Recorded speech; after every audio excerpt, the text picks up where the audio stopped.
130 yung pamasahe.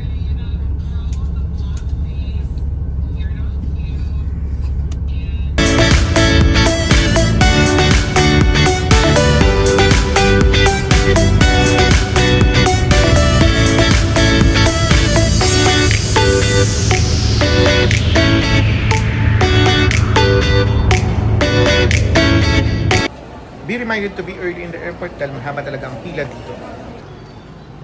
At dahil inabot kami ng siyam-siyam sa check-in counter, we failed na ma-enjoy ang lounge.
Time check, 9:43.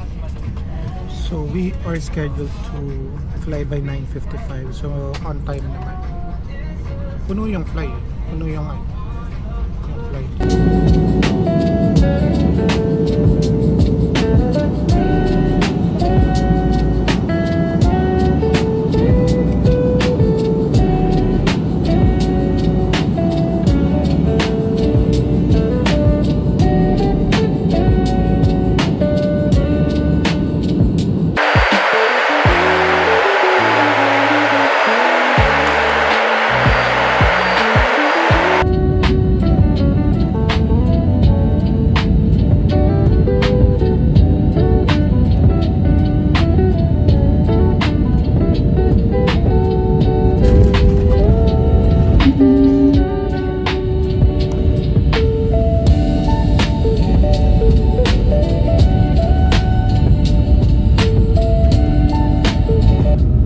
Welcome to Vietnam. Finally arrived here at Tan Son Nhat Airport, and our first stop after immigration is maghanap ng ATM.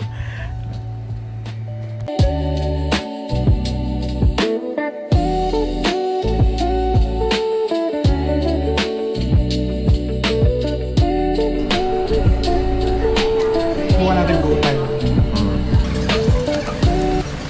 Fast forward, nakapag-book na tayo ng Grab. At para pumunta sa Grab pickup point, kailangan mong tumawid at may designated area kung saan ka pipick upin ng nabook mong Grab. Also reminder, may babayaran at 90,000 Vietnamese dong na additional dun sa fare na makikita mo sa Grab. Hindi yung scam, talagang kailangan mong bayaran yon. Kasama yon sa babayaran mo sa Grab na magpipick up sa taxi. Para siyang terminal fee or terminal charge ng airport nila sa mga taxi. So, sasabihin naman sa iyo ng Grab driver mo before you